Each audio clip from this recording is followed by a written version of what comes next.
नाज़रीन, सभी देखने वालों को खुशामदीद कहेंगे और प्रोग्राम है न्यूज़ एंड व्यूज़ और आकाशा यासीन आपसे मुखातिब है। नाज़रीन, आपको बताते चले कि ये महज खबरें नहीं हैं, ये बदलते पाकिस्तान का ऐलान है। कौमी यकजहती पर कोई समझौता नहीं किया जाएगा। दहशतगर्दी पर जीरो टॉलरेंस और रियासती रिट पर दो टुक मौक़िफ़ जो है वो इस वक्त हमारे सामने है। 273वीं कोर कमांडर कॉन्फ्रेंस में मुसल्लह अफ़वाज ने वाज़ेह किया है कि दाखिली या खारजी किसी भी खतरे को कौमी इत्तेहाद नुकसान नहीं पहुंचा सकता। दूसरी जानिब पाकिस्तान की अस्करी और स्ट्रेटेजिक पोजीशन मजबूत हुई है। अमेरिकी जरीदे दी डिप्लोमेट और फॉरेन पॉलिसी जैसे मोतबर आलमी जराए ने 2025 को इत्तेमाद और साख का साल करार दिया है। इसके साथ ही प्रोग्राम के दूसरे हिस्से में हम बात करेंगे कि इस्लामाबाद की सियासत एक बार फिर मुज़ाकरात और महाज आराई के बीच फंस चुकी है। एक तरफ तहरीक तहफ़्फ़ुज़ आइन पाकिस्तान वज़ीर आज़म की पेशकश पर आमादा है और नए मिसाक, शफाफ इंतखाबात और पार्लिमानी बालादस्ती की बात हो रही है, तो दूसरी जानिब हम देखते हैं कि पीटीआई मुकम्मल तौर पर इनकारी है। मतलब इनकार कर रहे हैं, क्यों कर रहे हैं, क्या वजूहात है? ऐसी कौन सी बातें हो जाती हैं कि क़यादत की अगर बात कर ली जाए, कुछ लोग जो है वो उस चीज़ पे राज़ी हो जाते हैं, कुछ लोग जो है उससे इनकारी होते हैं। ये तमाम तर चीज़ें जो है अपने एक्सपर्ट्स के सामने रखेंगे, लेकिन उसके साथ बात होगी कि पंजाब में प्रॉपर्टी ऑनरशिप के हवाले से जारी तनाज़े ने हुकूमत और अदलिया के दरमियान नए बयानी को जन्म दे दिया है। पंजाब प्रॉपर्टी ऑनरशिप ऑर्डिनेंस 2025, जिसका मकसद ज़मीनों और जायदाद के मालिकान के हुकूक का तहफ़्फ़ुज़ और कब्जा मौफ़े के खिलाफ फौरी कार्रवाई था। लाहौर हाई कोर्ट के चीफ जस्टिस आलिया नीलम के हुक्म इम्तना के बाद मुअत्तल भी कर दिया गया। इस फैसले के बाद एक तरफ हुकूमत और वज़ीर आला मरियम नवाज ने इस मुअत्तली पर तहफ़्फ़ुज़ात का भी इजहार किया है, तो दूसरी जानिब अदलिया और वकला बरादरी ने कानून की आईनी हैसियत और शहरी हुकूक पर इसके असरात को बुनियाद बनाकर फैसला दुरुस्त करार दे दिया है। हमारे साथ स्टूडियोज़ में हमारे एक्सपर्ट्स मौजूद हैं। तारिक सुमैर, शकील करार, सगीर चौधरी, असगर चौधरी, तमाम जितने भी हमारे एक्सपर्ट्स हैं इन सबका मैं शुक्रिया अदा करना चाहूँगी। सबसे पहले आगाज़ करना चाहूँगी तारिक सुमैर आपसे। पाकिस्तान का नाम इस वक्त पूरी दुनिया में रोशन हो रहा है। हमेशा से हमारी कोशिश होती है कि हम जिस भी स्क्रीन पर बैठे हैं तो पाकिस्तान का जो एक पॉजिटिव इमेज है वो पूरी दुनिया को दिखाया जाए। अब पूरी दुनिया इस चीज़ की मुतरफ है कि पाकिस्तान अमन का दाई है और पाकिस्तान अमन चाहता है। उसके साथ साथ पाकिस्तान की तारीफ़ें वो तो हम हर ही स्क्रीन से मुलाहिजा करते हैं, देखते ही हैं, लेकिन उसके साथ साथ फील्ड मार्शल सैयद आसिम मुनीर की भी तारीफ़ें, क्या कहेंगे? जी बिल्कुल जी आकाशा, आपने बिल्कुल दुरुस्त फरमाया। सबसे पहले तो मैं आज एम न्यूज़ की जो कल लॉन्चिंग हुई है बाज़ाब्ता तौर पे मैनेजमेंट को मुबारकबाद दूंगा, सारी टीम को। सब ने अंत तक मेहनत की है, कोई शक नहीं। और अब आपके सवाल की तरफ आता हूँ। जो कोर कमांडर कॉन्फ्रेंस हुई है बड़ी अहमियत की अमल है, होती है हर कुछ अरसे बाद होती है। उसमें जो एलामिया में 2-3 बातें अहम की गई हैं कि कौमी यकजहती को नुकसान पहुंचाने की किसी को इजाज़त नहीं दी जाएगी, चाहे वो सियासी अनासर हों या किसी और शक्ल में हो। तो ये बड़ा वाज़ेह पैगाम है। दहशतगर्दों को पैगाम दिया गया है और एक सियासी जमात को भी पैगाम दिया गया है, उसके सोशल मीडिया को ख़ास तौर पे पैगाम दिया गया है कि वो जिस एंगल से एंगलिंग करके प्रोपेगेंडा करते हैं इदारों के ख़िलाफ़। फिर आपने जो बात की है अमरीकी मीडिया में मोतबर माफ़ी चाहता हूँ, मोतबर इदारे हैं दो, उन्होंने जो तजियाती अपनी रिपोर्ट शाया की है कि पाकिस्तान की अहमियत कितनी बड़ी है और पाकिस्तान को 2025 का जो साल है पाकिस्तान के लिए तारीख़ी साल साबित हुआ है मार्का हक के बाद। और फील्ड मार्शल की जो पजीराई हुई, पाकिस्तान की जो आलमी सतह पे सफारती महाज पे पाकिस्तान बुलंदियों पे है और इंडिया फर्स्ट का जो नारा है वाशिंगटन में ओवल ऑफिस में वो ख़त्म हो गया। अब ओवल ऑफिस में नारा अगर लगता है, कोई बात होती है तो पाकिस्तान की होती है, पाकिस्तान के वज़ीर आज़म की होती है, फील्ड मार्शल की होती है, फिर 8 त्यारों की होती है। आपको पता है सदर ट्रंप जहाँ भी जाएं, मौजू अफ्रीका हो, एशिया हो, कुछ भी हो, कोई इंटरनल मामला हो तो वो उस पर बात करते हैं कि 8 त्यारे गिरे।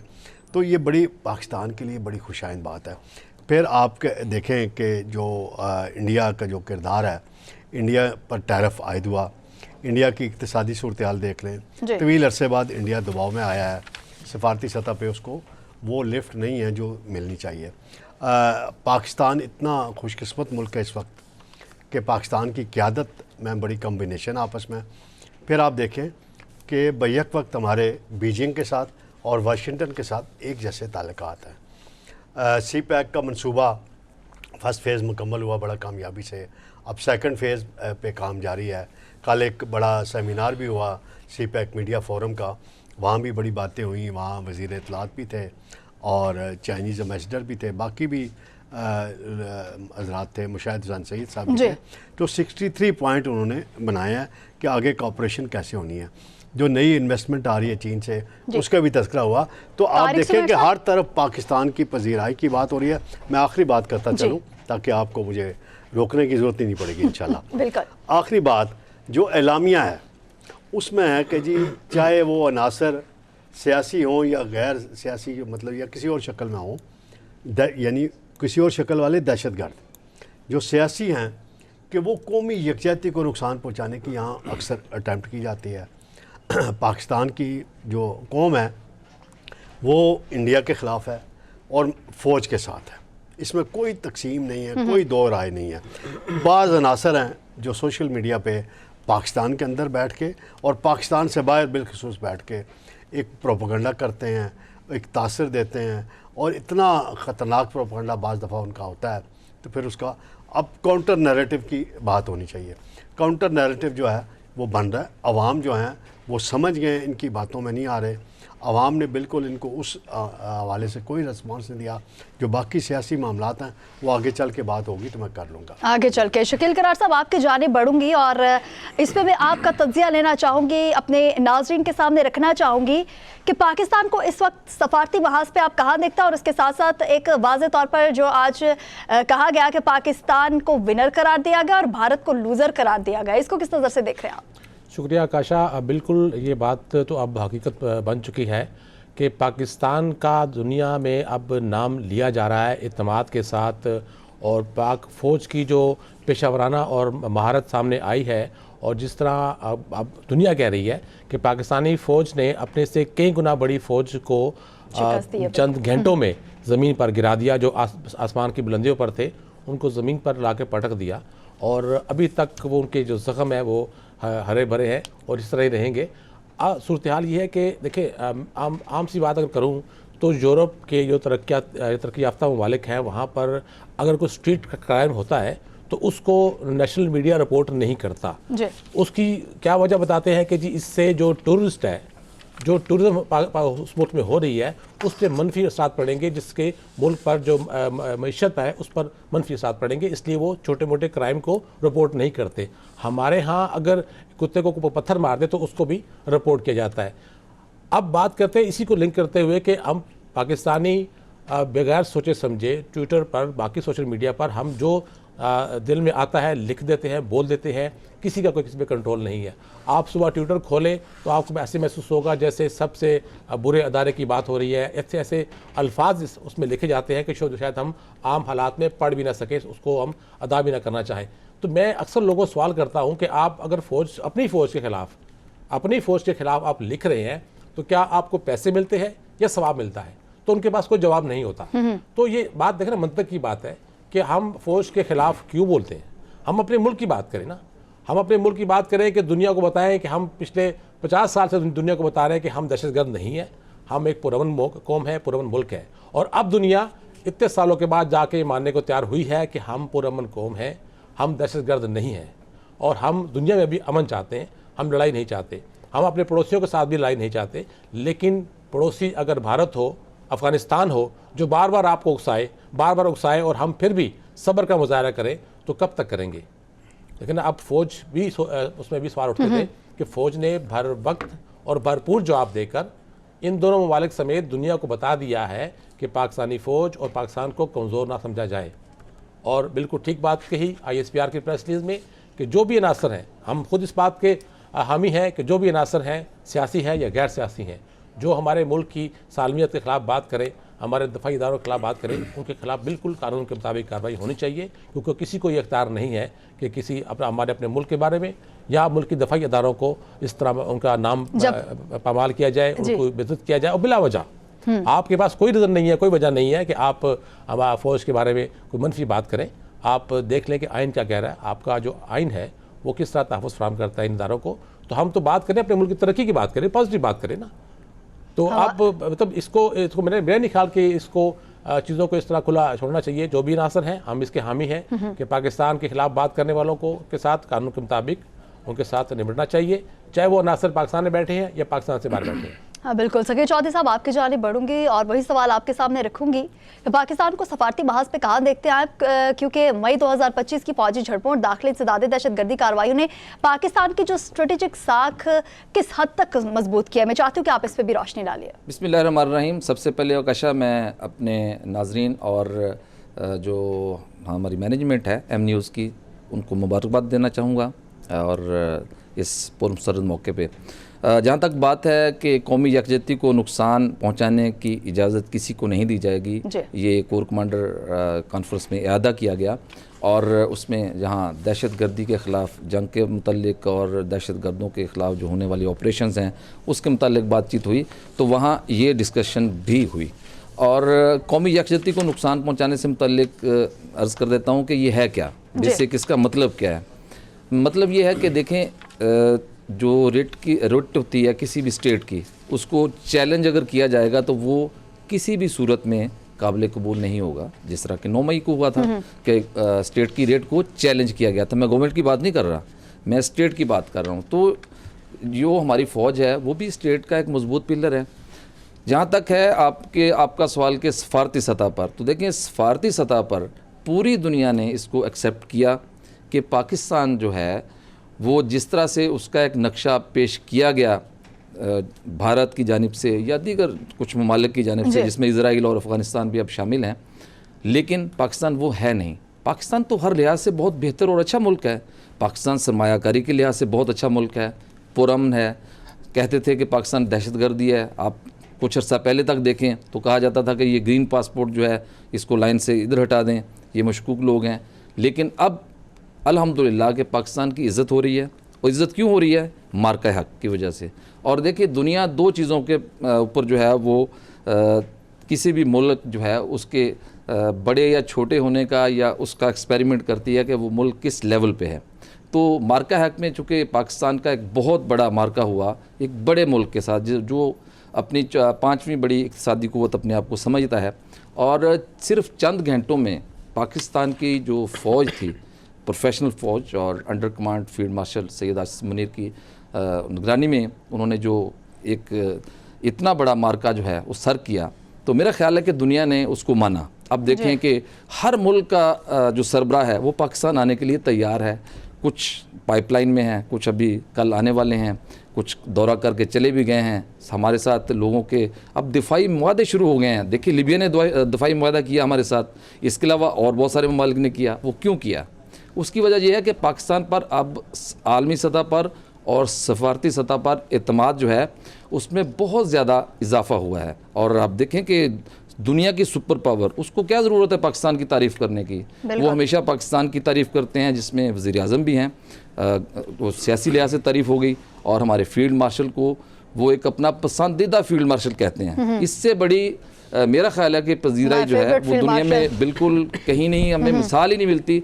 वो दो शख्सियात का नाम लेते हैं और बबांगे दोहल लेते हैं, और मेरा ख्याल है कि पहले 56 मरतबा काउंट हुआ था, तो अब मेरे ख्याल 100 से क्रॉस कर गया ये फिगर, कि इतनी मरतबा उन्होंने हमारे फील्ड मार्शल का और पाकिस्तान का नाम लिया। तो ये हमारे लिए प्राउड है। अब हमारा ये भी मुल्क कोई दूसरों से कम नहीं है। हमारे मुल्क में अल्हम्दुलिल्लाह इतनी ज़्यादा मिनरल्स और माइंस हैं, मादनियात हैं कि जिसका अंदाज़ा नहीं है। हमारे पास गो के वसाइल की कमी है, लेकिन अल्हम्दुलिल्लाह आने वाले दिनों में आप देखेंगे कि ये वसाइल जो हैं वो बिल्कुल रिड्यूस हो जाएंगे, और हमारा जो मुल्क है वो भी तरक्की याफ्ता ममालिक की फहरिस्त में शामिल होगा। तो इसलिए हमें पॉजिटिव रहना चाहिए। और जो लोग अंदरूने मुल्क या बैरून मुल्क बैठकर ट्वीट कर देते हैं, पाक फ़ौज के ख़िलाफ़ करते हैं, उनको ये सोचना चाहिए और समझना चाहिए कि वो इस मुल्क की पैदाइश हैं।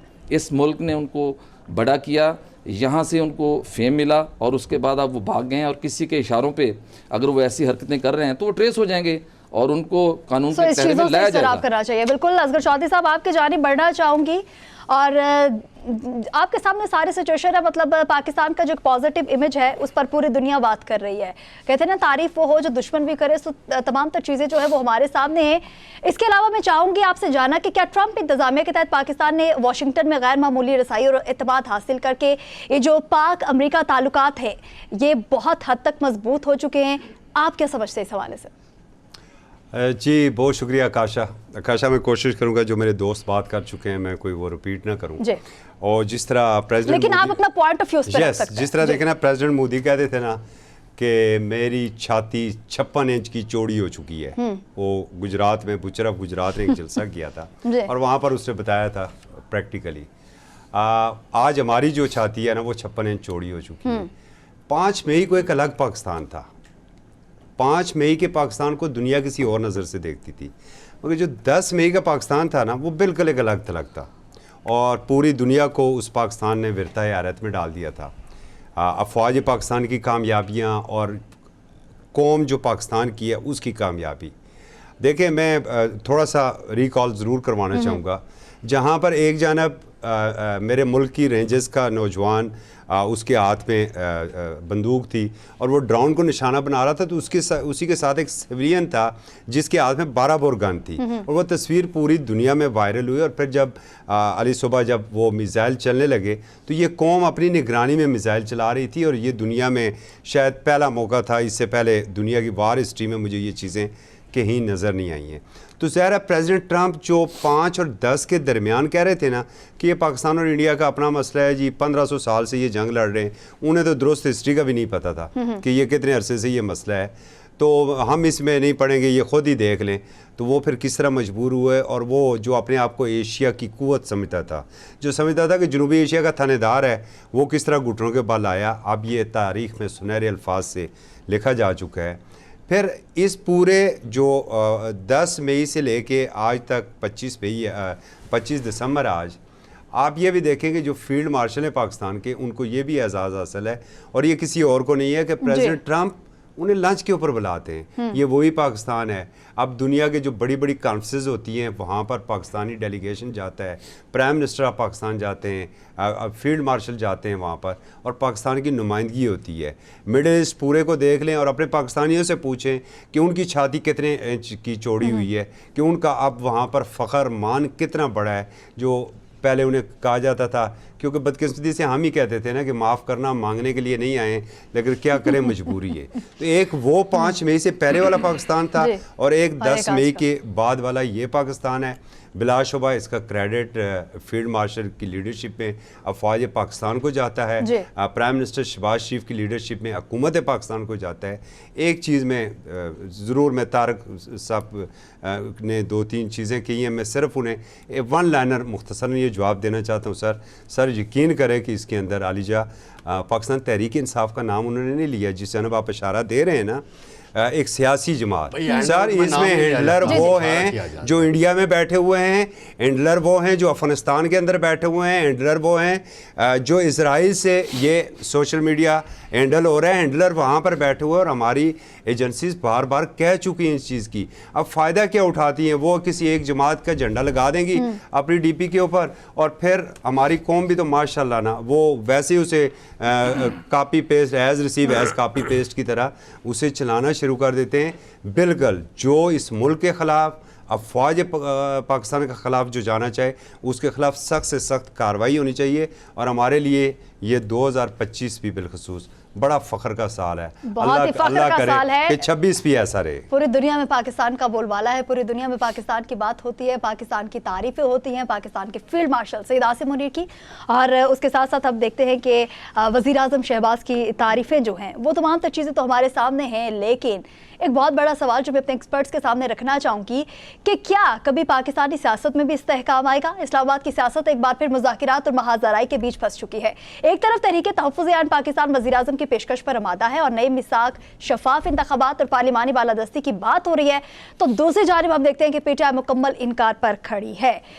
तारिक ज़ुबैर साहब, आपकी जानिब बढ़ूंगी, अगर तहरीके तहफ़्फ़ुज़-ए-आन पाकिस्तान मुज़ाकिरात पर आमादा है तो क्या समझते हैं मसला कहाँ पे आ रहा है? आप देखें तहरीके तहफ़्फ़ुज़-ए-आन में कितने लोग शामिल हैं? 3 लोग हैं, महमूद खान लचकज़ई, अल्लामा नासिर अब्बास और हमारे भाई मुस्तफ़ा नवाज़ कोकर।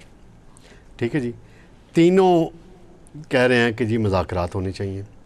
तीनों ने वज़ीर आज़म शहबाज शरीफ की तकरीर का खैर मकदम किया और मैं मुस्तफ़ा नवाज़ कोकर को की बात को हवाला देते हुए कहूँगा कि हम तैयार हैं। और दूसरी तरफ जो तहरीक इंसाफ की क़यादत है वो कन्फ्यूजन का शिकार है। क़यादत है बज़ाहिर तो हमारे भाई बैरिस्टर गौर के पास है, लेकिन मुझे उनको एक ख़िताब मैंने दिया हुआ है, वो उनके सामने बात करके वापस ले लूँगा उनसे वो ख़िताब, कि वो सलाहियतों के हवाले से था कि उनमें वो सलाहियतें किस शख्सियत की हैं। तो वो उसमें अब वहाँ डोमिनेशन कौन कर रहा है? अलीमा ख़ान कर रही है। अलीमा ख़ान कहती हैं कोई मुज़ाकरात नहीं होंगे, बिल्कुल हम बात नहीं करेंगे इनसे, जो हमारी पार्टी का बंदा भी मुज़ाकरात करेगा वो गद्दार होगा, वो मीर जाफ़र होगा, वो मीर सादिक होगा। तो ये एक ज़माने में साबिक आर्मी चीफ जनरल बाजवा को कहते थे कौम का बाप होता है आर्मी चीफ, और बाद में उसे उसके एहसानों का बदला दिया कि वो मीर जाफ़र मीर सादिक तक कहा उसको। तो इनकी पहले अपना हाउस इन ऑर्डर करें, हाउस जब तक इनका अपने इन ऑर्डर नहीं होगा, हाउस इन ऑर्डर आप चलने तो दें सर हाउस। एक मिनट ठहरे ना भाईजान, आपकी बात का आपका पॉइंट भी आवाम के सामने रखेंगे, मेरी बात को मुकम्मल होने दें। जी तारिक साहब। फिर दूसरी तरफ फवाद चौधरी हैं, इमरान इस्माइल हैं, महमूद मौलवी हैं, वो एक मिशन लेके चल रहे हैं मुफाहमत का, और उन्होंने प्राइम मिनिस्टर शहबाज शरीफ को ख़त लिखा है जिसका अभी तक जवाब नहीं दिया गया, और जवाब दिया भी नहीं जाएगा। वो जब बात होगी तो देखिए कि जी कोट लखपत जेल में जितने भी कैदी हैं उसमें शाह महमूद साहब को अभी तक सज़ा नहीं हुई, बाकी सबको सज़ाएँ हुई हैं, जिनमें यास्मीन राशिद हैं, सरफराज चीमा साहब हैं, मियाँ महमूद रशीद, एजाज चौधरी साहब हैं, कि इन्हें पैरोल पे रिहा कर दिया जाए। तो पैरोल पे रिहा करने का जो है इस तरह के खतूत से नहीं होती। ये हजरात अगर पैरोल पे रिहाई चाहते हैं, मेडिकल ग्राउंड है या उनके किसी अजीज की डेथ हो जाए, ये 3-4 तरीक़ाकार कानून के मुताबिक है। शकील कार साहब मज़ीद वज़ाहत से आपको बता देंगे। उन्होंने खुद कोई ख़त नहीं लिखा, ख़त लिखवा रहा है आउटसाइडर, फवाद चौधरी लिख रहा है या वो लिख रहे हैं, वो नेगोशिएशन इख्तासर दे रहे हैं कि हमारे पास मैंडेट है शाह महमूद कुरैशी का कि हम उनको रिहा कराना चाहते हैं, और हुकूमत भी इनके साथ अंगेज है, फवाद चौधरी के साथ। अब बात है पीटीआई ने खुद भी कन्फ्यूजन से निकले ना, एक तरफ आप धमकियां देते हैं, एक तरफ आप ट्विटर अकाउंट से प्रोपेगेंडा करते हैं। खानम के पास कोई और रास्ता हो कि वो समझती हो कि मुज़ाकरात के अलावा भी कोई और तरीका बने पीटीआई को रिहा करने का। मैं अभी उस रहनुमा का नाम नहीं लूँगा, पीटीआई के सीनियर रहनुमा अभी चंद दिन कबल मुझे मिले एक शादी में, तो उन्होंने ऑफ द रिकॉर्ड जो बात की, उन्होंने कहा कि बानी पीटीआई की जो फैमिली है वो ही उनकी रिहाई नहीं चाहते, वो ही नहीं चाहते कि हम मुज़ाकरात की तरफ कभी बढ़ते हैं, कोई रास्ता बनाते हैं, कोई और कोशिश करते हैं, तो वो आके ऐसी लाइन देते हैं, ऐसी बात करते हैं। वो कहते हैं इन्हीं उनकी ख़ानदान की एक खातून ने मौलाना फजल रहमान को दूर कराया, हालांकि मौलाना फजल रहमान के साथ गुज़श्ता साल बड़ी अच्छी बातचीत हो गई थी और वो किसी हद तक तैयार हो गए थे ग्रैंड अलायंस का हिस्सा बनने के। अब इनके पास स्ट्रीट पावर वो वाली नहीं है जो मौलाना के पास है, बस केपी में जलसा खेलते रहेंगे, बयानबाजी चलती रहेगी और 8 फरवरी आ जाएगा, फिर 8 फरवरी को देखा जाएगा क्या करते फिर क्या होगा। शकील करार साहब आपकी जानिब बढ़ूंगी, मुज़ाकरात की बातें तो होती है, जब हुकूमत बार बार मुज़ाकरात की बातें करती है, पहले भी हम ये चीज़ ऑफ एंड ऑन ये चीज़ डिस्कस कर चुके हैं कि क्या चीज़ें यहाँ पर हो रही हैं, क्या चीज़ें जो हैं वो होनी चाहिए। बानी पीटीआई की रिहाई की बातें तो होती हैं, लेकिन हुकूमत बार बार मुज़ाकरात की कोशिशें कर रही है, हुकूमत बार बार मुज़ाकरात के पेशकश का दावा करती है, तो क्या समझते हैं कि असल मसला आ कहाँ रहे हैं? नीयत का कोई फ़र्क है, एतमाद का फुकदान है, या क्या समझते हैं कि इस खला को कौन पुर करेगा? जी बिल्कुल, इसमें मेरा ख्याल है कि दोनों तरफ एतमाद का फुकदान भी है, नीयतें भी ख़राब है और अमल भी ख़राब है, तो उसमें ये मुज़ाकरात होते हुए नज़र नहीं आ रहे हैं और सिर्फ सियासी स्कोरिंग हो रही है। और देखें, हम सहाफ़ी लोग किसी पार्टी के तर्जमान नहीं बन सकते, ना हमें होना चाहिए। हमें एक तज़िया, हमने आवाम को हक़ाइक़ बताने हैं और हम अगर किसी तरफ झुकाव रखते भी हैं तो उसको अपने ज़ात तक रखें और उसको आवाम में उसकी अफवाहसाजी फैक्ट्री है या जो भी आप कह लें कि उसका हिस्सा ना बने। हमें फैक्ट बताना है। फैक्ट ये है कि एक तरफ एक जो ग्रुप है 4-5 लोगों का, वो ख़ुद से जाके लाहौर में मुलाकातें करके वो दावा कुछ और करते हैं। अगर हुकूमत की तरफ देखा जाए तो हुकूमती वज़रा के आप पिछले 1 माह के बयान उठा कर देख लें, उनमें भी तज़ाद पाया जाता है, मुख्तलिफ बयान हैं। एक मिनिस्टर का बयान मुख्तलिफ होगा, दूसरे का मुख्तलिफ होगा। फिर अब ये बात सामने लाई जा रही है और बड़े ज़ोर से लाई जा रही है कि 11 मरतबा हुकूमत की तरफ से पीटीआई को मुज़ाकरात की दावत दी गई है। अब आप ये देखें कि 11 मरतबा हुकूमत के किस रहनुमा की तरफ से मुज़ाकरात की दावत दी गई, आप उसकी तस्दीक करना चाहेंगे? बता दें हमें कि किसने 11 मरतबा ऑफ़र की है। और फिर बात फिर वो ये है कि आप, जैसे कि ख्वाजा आसिफ वज़ीर दिफ़ा ने एक चैनल से गुफ्तगू में कहा कि जो मुज़ाकरात होते हैं उसमें कुछ लेन देन होता है सियासी तौर पर, कि अगर हम आपको ये कर दें तो आप इसके बदले में आप क्या करेंगे, वो सियासी मुज़ाकरात होते हैं। तो बात फिर वो आ जाती है कि आप अगर कहते हैं हम बानी पीटीआई को हम रिहा करते हैं, तो फिर बात इनसे बनती पीटीआई वाले बात करने बैठेंगे। फिर आप रिहा करने के लिए आप तरीक़ार बताएंगे कि कैसे होंगे रिहा, और उसके बाद उन पर क्या पाबंदियाँ होंगी, पाकिस्तान में रहेंगे या पाकिस्तान से बाहर उनको भेज देंगे। तो ये चीज़ें पहले से चली आ रही हैं। पहली बात तो है कि हुकूमत आके बाकायदा, देखिए प्राइम मिनिस्टर का दावत देना उससे पहले भी दावत दे चुके हैं। जब गुज़श्ता हफ्ते इमरान खान की बहनों को रोका गया था और मारा गया था, तो उस वक्त भी प्राइम मिनिस्टर ने कहा था जी मैं इनसे मुज़ाकरात करूँगा, मिलूँगा, लेकिन ना मुज़ाकरात हुए ना मुलाकात हुई। आपको अगर पॉजिटिव जस्टर मिल रहा है पीटीआई की तरफ से, तो आप हुकूमत को चाहिए कि आप ये भी एक स्टेप आगे बढ़ें और अपनी कोई टीम बना दें, कमेटी बना दें जो इनसे एक दफ़ा बैठ के बात तो कर ले, और उनकी जो मुतालबात है वो उनसे तहरीरी तौर पर ले लें, और अपनी जो बात है वो उनको बता दें। फिर उसके बाद अपने प्राइम मिनिस्टर जाके बात करें, उनको बताएं कि ये डिमांड्स हैं और इन डिमांड के हम कहाँ तक उनको पूरा कर सकते हैं। अगर तो आप संजीदा हैं, अगर इसी तरह ही सियासी मेला लगाना है तो लगाते रहे, और हमारी दुकान भी चलती रहेगी, हम लोग भी रोज़ाना तबसरे करते रहेंगे प्राइम मिनिस्टर ने ये कहा और प्रेसिडेंट ने ये कहा और पीटीआई ने ये कहा। बात अगर करनी है संजीदगी से, तो फिर हुकूमत भी एक स्टेप आगे बढ़े, बातचीत करना चाहती है तो फिर आगे बढ़े और कुछ उनको देना पड़ेगा। अब पीटीआई क्या डिमांड कर रही है? खान की रिहाई। अब खान की रिहाई कैसे मुमकिन होगी? नहीं, रिहाई नहीं, अब मुलाकात की डिमांड है। देखिए मुलाकात एक आर्जी बात है, मुलाकात आर्जी बात है, वो आज की मुलाकात है, कल मुलाकात, वो तो चलती रहेगी। आप ये देखें ना कि खान की रिहाई कैसे मुमकिन होगी? सज़ा याफ्ता है, सज़ाएँ माफ़ होंगी, कैसे होंगी? क्या जिस तरह नवाज शरीफ की सज़ाएँ माफ़ हुई उस तरह होंगी? एयरपोर्ट पे या आप जेल में बायोमेट्रिक हो जाएगा? तो आप बात वो करें जो फैक्ट है और जो मुमकिन तौर पर हो सकती है, या जो जिस पर अमल दरामद हो सकता है। खान को इन हालात में कोई नहीं छोड़ना उन्होंने, और उसके जो फैसले हैं वो जिससे बताया जा रहा है, वो बाज़ हमारे जो बाखबर सियासी लोग हैं वो आके खबरें देते हैं मीडिया को, तो वो ही बात कह चुके हैं कि खान की रिहाई फौरी तौर पर मुमकिन नहीं है। वो हमें भी नज़र आ रहा है कि मुमकिन नहीं है, जो सियासी हालात पाकिस्तान के बन चुके हैं और पीटीआई का जो उस पर रद्दमल आ रहा है। हाँ, एक बात तो हकीकत है कि जो 2 रोज़ा कॉन्फ्रेंस हुई, कौमी कॉन्फ्रेंस जिसे कहा जा रहा है इधर के पीके हाउस में, तो उसमें कोई वाज़े तौर पर ये जो लीडरशिप है पीटीआई की या अपोजिशन की, वो वाज़े तौर पर कोई लाइन ऑफ एक्शन नहीं दे पाई आवाम को।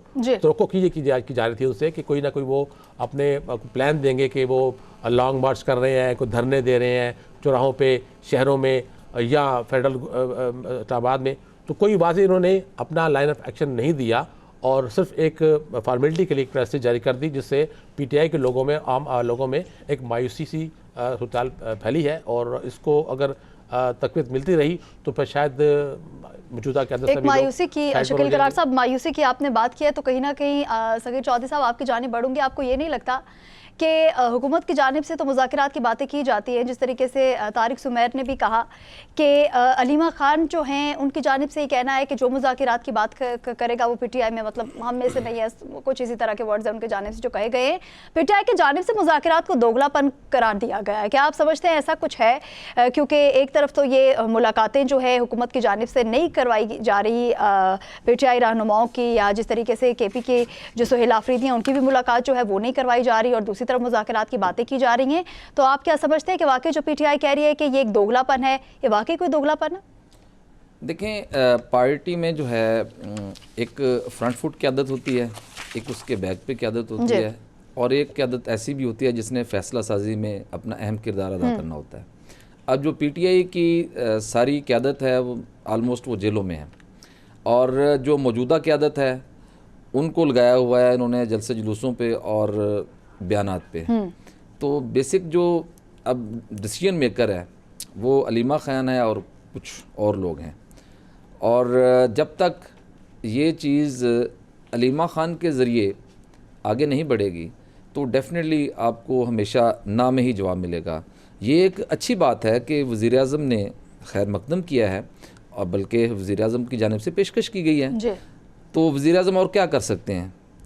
जेल में जाके किसी से माफ़ी मांगेंगे? अब देखें कि आप देखें कि माफी मांग ले, चले जेल में जाए, किस चीज़ की माफ़ी मांगनी है? देखें वो भाई 9 मई में पहले वो माफी मांगे ना कौम से, गुजारिश जिन्होंने 9 मई किया है। आप मेरा टाइम मत लें जी, मैं पहले अपना बयान जी सर, आप अपना पॉइंट जी।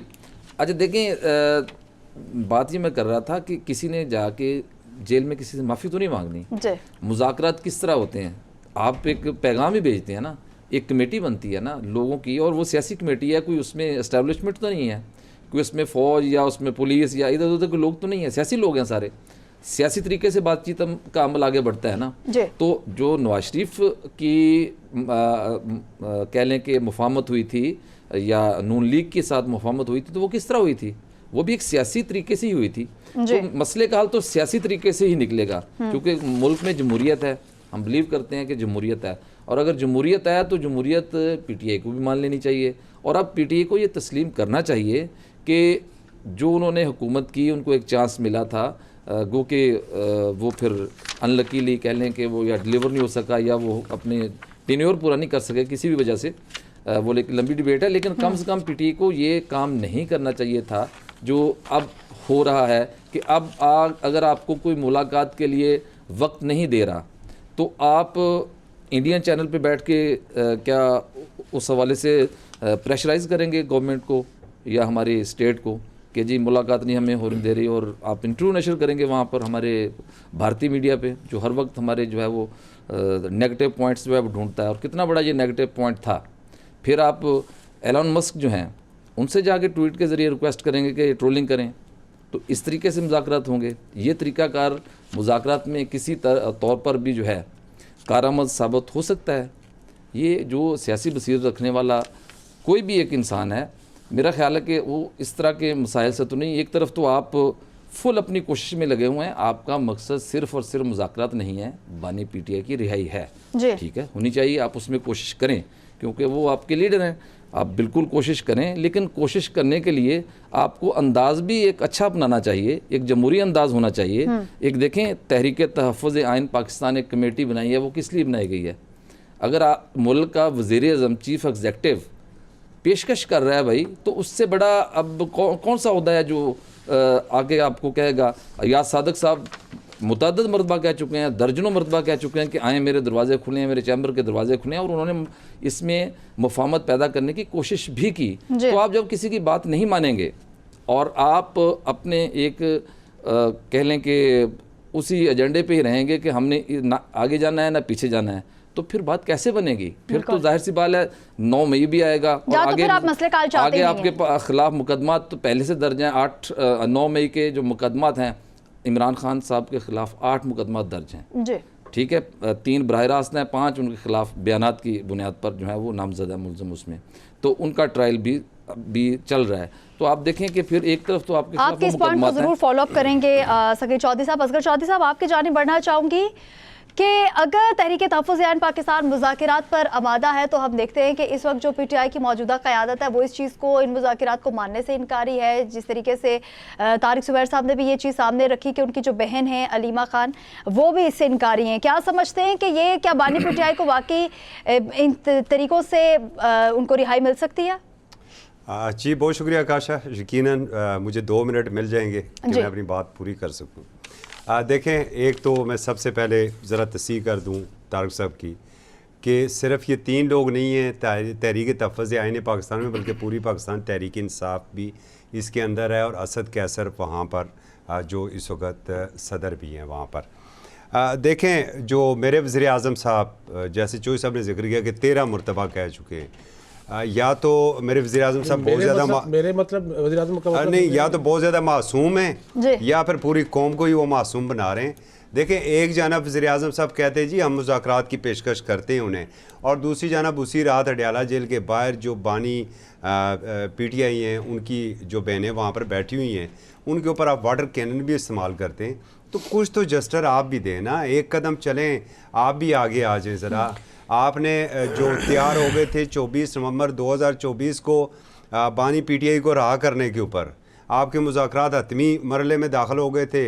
ये तो PTI वालों का आप शुक्रिया अदा करें कि उन्होंने उस सारे मामले को सबूताज किया, नहीं तो आज वो अडयाला वाले ने बनीगाला बैठा होना था। तो आप तो उनको शुक्रगुजार होना चाहिए।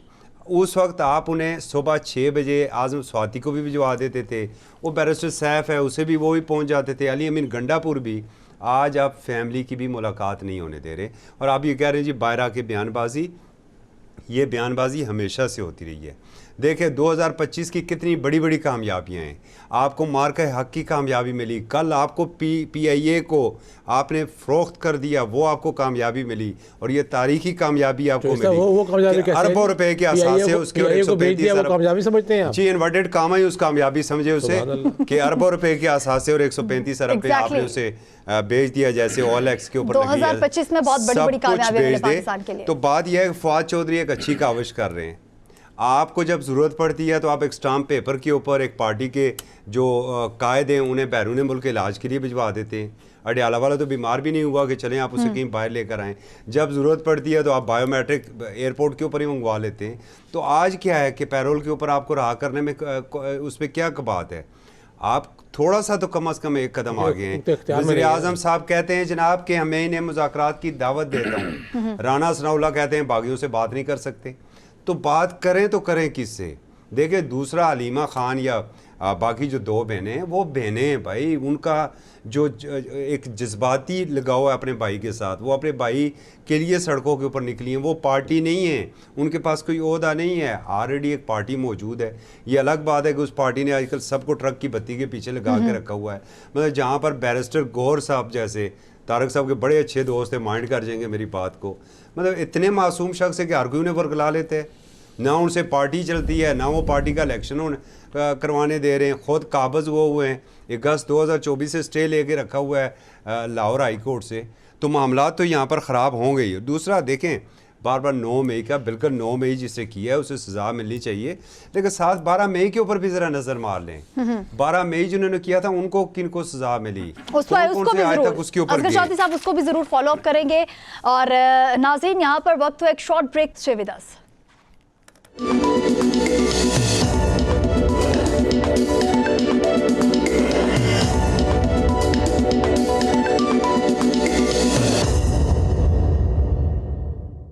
Welcome back. एक मरतबा फिर आपको खुशामदीद कहेंगे। नाजरीन, प्रोग्राम के तीसरे हिस्से में हम बात करें कि पंजाब में प्रॉपर्टी ऑनरशिप के हवाले से जारी तनाज़े ने हुकूमत और अदलिया के दरमियान नए बयानी को जन्म दे दिया है।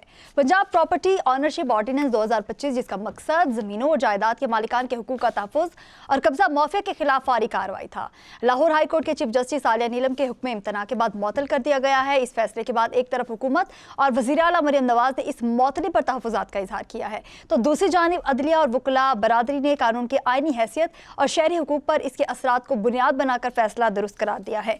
तारिक सुमैर, आपकी जानिब बढ़ना चाहूंगी। एक राय यह है कि ऑर्डिनेंस के बजाय अगर असम्बली से ये मंजूर कराया जाता और नफाज से पहले इस पर मुकम्मल होमवर्क कर लिया जाता तो शायद ये ना होता। क्या समझते हैं आप इस हवाले से? जी, आप ये देखें कि ये जो बिल ऑर्डिनेंस है या बिल है, जो भी आप कह लें इसको, ये अवामी मफाद में है किसी हद तक मैं इसको समझता हूँ, क्योंकि पाकिस्तान के अंदर जो सिविल अदालतों का निज़ाम है कि वालिद साहब के ज़माने से केस फाइल हुआ, बेटे ने, उसके बेटे ने, तो बाप दादा तक वो भुगतते रहते, फैसले नहीं होते। तो ये जो कब्ज़ों पर है ना, नाजायज़ कब्ज़े, इस पे बड़ा सीरियस एक्शन होना चाहिए। और इस पे जो चीफ मिनिस्टर ने जो कार्रवाई की, जो कानून बनाया नया, वो बड़ा बरवक्त था, बड़ा दुरुस्त था। हो सकता है कोई लूप होल उसमें छोटा मोटा हो, और वैसे अदालत का अपना इख्तियार है। चीफ जस्टिस ने हुक्म स्टे ऑर्डर कर दिया है, उसको रोक दिया है, बाज़ रिमार्क्स भी दिए हैं ऐसे जाती उम्रा के हवाले से, तो उस पर चीफ मिनिस्टर ने अपना रिएक्ट किया है। हालांकि मुझे याद है कि जब ये चीफ जस्टिस बनी थी तो बड़ी खुशी मनाई गई थी, और 1-2 सीनियर्स को नज़रअंदाज करके आलिया साहिबा को chief justice Lahore high court मुकर्रर किया गया था, और चीफ मिनिस्टर ख़ुद भी वहाँ तकरीब में शरीक हुई थी। अब यहाँ एतराज़ उठाया जा रहा है कि डिप्टी कमिश्नर को ज़्यादा इख्तियार दे दिया गया है, अदालती इख्तियार। अब इस पे देखने की ज़रूरत है कि क्या डिप्टी कमिश्नर को ये इख्तियार दे दिया गया है कि जिन अदालती जो कब्ज़ों के मामले में को अदालत में स्टे हुआ है, अगर वो अदालती स्टे को उन्होंने नज़रअंदाज करके कब्ज़ा वापस दिला दिया, वो उनकी एक लिस्ट मंगवा लें, चीफ जस्टिस साहिबा जो हैं हाई कोर्ट में मंगवा लें, डिटेल चीफ सेक्रेटरी से और मुतल्लिका डिपार्टमेंट से मंगवा लें, उनका जायज़ा लें। उस हद तक कार्रवाई को मुअत्तल करना चाहिए।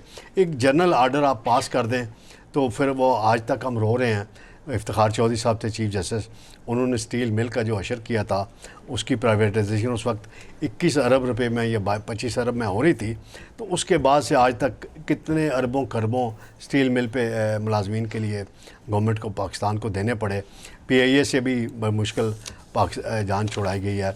PIA पे आपको पता है कि माहाना बुनियाद पे गवर्नमेंट ऑफ पाकिस्तान के ख़जाने से, आपके और मेरे टैक्सेस से, आवाम के टैक्सेस से 6 अरब रुपए दिए जाते थे। साल के तकरीबन 75 से 80 अरब रुपया PIA की मद में दिया जाता था। तो अब PIA प्राइवेटाइज होने से तनकीद भी हो रही। मैं आखिरी बात, तो PIA की मद में गवर्नमेंट ऑफ पाकिस्तान को माहाना एक एवरेज अंदाज़ा निकला है, रिपोर्ट है कि 3 से 3.5 अरब रुपए खजाने में आएंगे हर महीने, जाएंगे नहीं। तो सर उसको हम पहले ही देख चुके हैं क्योंकि वक्त जी जी मैं इस पे आता हूँ। अब इस पे वकला बरादरी जो है वो एतराज़ कर रही है। असल में केसों को डिले कराने की ज़िम्मेदार भी बाज़ वकला होते हैं, सारे नहीं होते।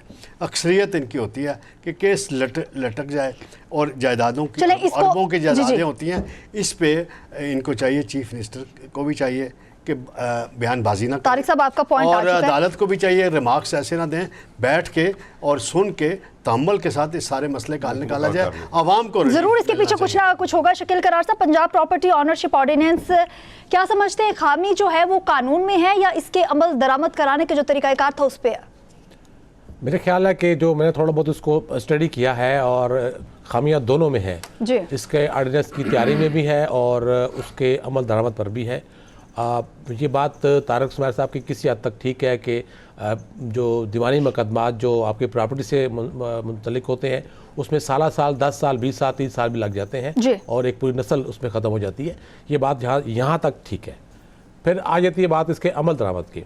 अमल दरामद के हवाले से जो रेवेन्यू डिपार्टमेंट है उनको इख्तियार दिया गया था, लेकिन बात फिर वो आ जाती है कि इस सारे कानून को अदालत जो है वो ये समझ रही है कि ये अदालती निज़ाम के अंदर मुदाखलत है कि आप वो केसेस या वो प्रॉपर्टी जिसके ऑलरेडी सिविल कोर्ट में या हाई कोर्ट में या उससे बड़ी सुप्रीम कोर्ट में ज़ेर समाअत है या पेंडिंग है और उस पर आप फैसले देके अमल दरामद चंद दिनों में करवा रहे हैं, इस पे आ रहा है।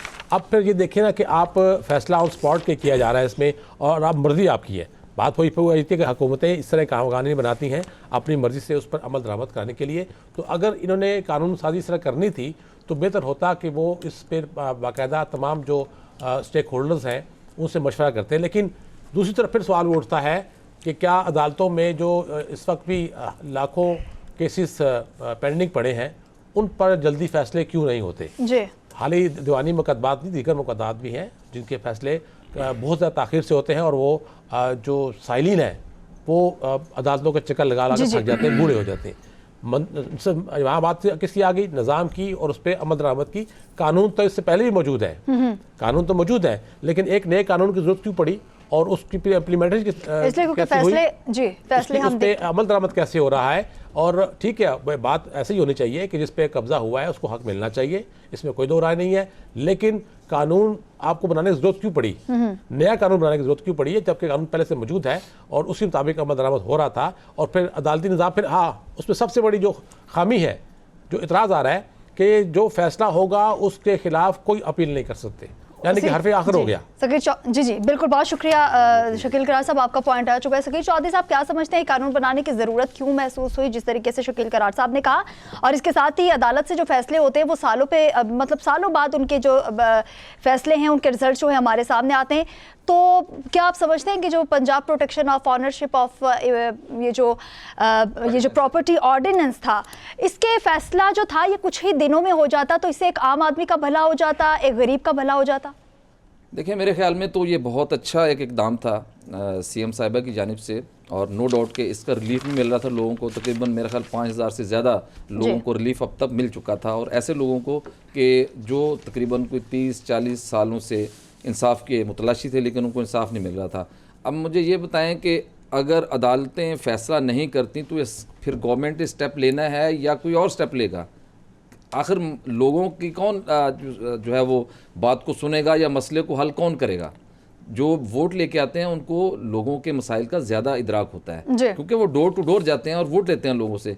मैं आपको अदाद-ओ-शुमार सरकारी हैं और कुछ प्राइवेट ज़राए से जो अदाद-ओ-शुमार हैं वो मैं बता देता हूँ। तकरीबन 15 लाख से ज़्यादा केसेस इस वक्त पंजाब भर में मुख्तलिफ़ अदालतों में इल्तवा का शिकार हैं, और उनमें सबसे ज़्यादा जो केसेस की तादाद है पेंडिंग वो है दीवानी केसेस की, 1.9 मिलियन। इतने ज़्यादा दीवानी केसेस हैं, आप उस पेंडेंसी को ख़त्म क्यों नहीं करते? आपको ये पता होना चाहिए कि उन केसेस में 30 से 40 साल के केसेस भी मौजूद हैं। बिल्कुल, ये मेरा ज़ाती एक्सपीरियंस है।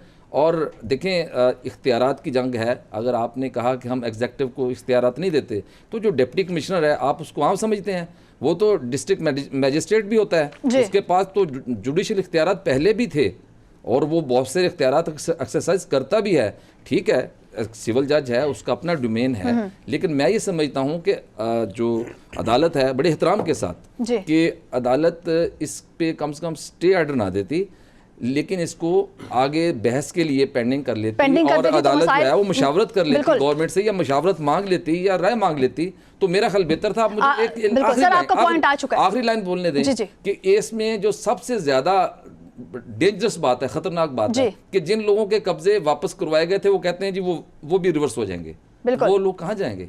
वो लोग कहाँ जाएंगे? आपकी जानिब बढ़ना चाहूँगे असगर चौधरी साहब, क्या समझते हैं कि जो चीफ जस्टिस का इस्तफसार है उसमें उन्होंने ये कहा है कि बगैर तहरीरी अहकामात के ज़ुबानी फ़ैसले मतलब आप कैसे दिलवा सकते हैं आवाम को, जबकि मरियम नवाज शरीफ का कहना है कि इससे आम आदमी, जो गरीब हमारी आवाम है, वो पिस जाएंगे। क्या समझते हैं कि ये जो फ़र्क आ रहा है कहाँ पर आ रहा है, गलती कहाँ पर हुई है?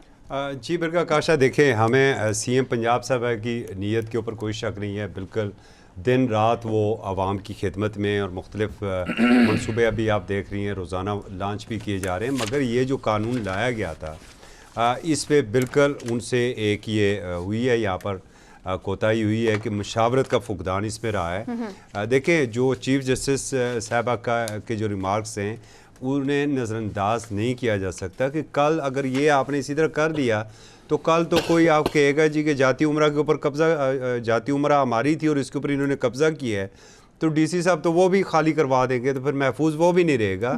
और ये बिल्कुल दुरुस्त है। मुझे ये बताइए कि इस वक्त जो पाकिस्तान के अंदर निज़ाम है, जिसे हम निज़ाम जमहूरियत कहते हैं या निज़ाम डिक्टेटरशिप भी कहते हैं कभी, क्योंकि वो भी आ जाती है हमारे ऊपर, एक डीसी साहब की क्या जरूरत हो सकती है कि वो किसी एमएनए की बात ना सुने, वो एमपीए की बात ना सुने, वो किसी मिनिस्टर की बात ना सुने? तो ये तो एक नया रास्ता खुल जाएगा कि जो आपके सियासी मुखालफिन हैं चलें। आप वैसे तो पहले तो आपने फार्म हाउसेज भी तो गिराए हैं ना। शेर अफजल मरवत का क्या हुआ है? अब सियासी मुखालफ था, आपने कहा जी उसके फार्म भी गिरा दिया और बड़ी गाला को आपको रेगुलाइज भी करा दिया। तो बिल्कुल इसके ऊपर मैं ये समझता हूँ कि दोबारा नज़रसानी की ज़रूरत है। बिल्कुल खुला इख्तियार नहीं देना चाहिए। जिनकी ज़मीनों पर कब्जे हुए हैं वो वागजार करवाना हुकूमत का भी काम है और अदलिया का भी काम है। ये बड़े तशवीशनाक जो एदाद शुमार सगीर चौधरी साहब ने दिए हैं कि 1.9 मिलियन केसेस ज़ेर अल्तवाएँ अगर दीवानी, तो ये भी अदलिया को सोचना चाहिए। बिल्कुल, अदलिया को सोचना चाहिए। बहुत शुक्रिया। और हमारे प्रोग्राम न्यूज़ एंड व्यूज़ का वक्त जो है वो ख़त्म हो चुका है। मैं शुक्रिया अदा करना चाहूँगी अपने तमाम तजिया तारिक सुबैर, शकील करार, सकीर चौधरी, असगर चौधरी, आप सभी हमारे साथ मौजूद थे। सो इतना ज़बरदस्त किस्म का प्रोग्राम जो है हमारे व्यूवर्स को देखने को मिला। इसी के साथ ही अपनी मेज़बान नकाशा यासीन को दीजिए इजाज़त। खुदा हाफ़िज़।